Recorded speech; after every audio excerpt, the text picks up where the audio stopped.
पुर तुम पे अरदास, जियो पिंड सब तेरी रास।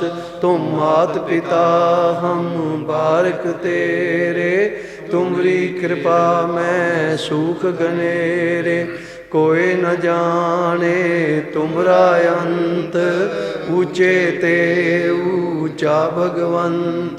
सगल समग्री तुमरे सूत्रधारी, तुम ते होए सो आज्ञाकारी। तुमरी गत मित तुम ही जानी, नानक दास सदा कुर्बानी। मेहरबान साहिब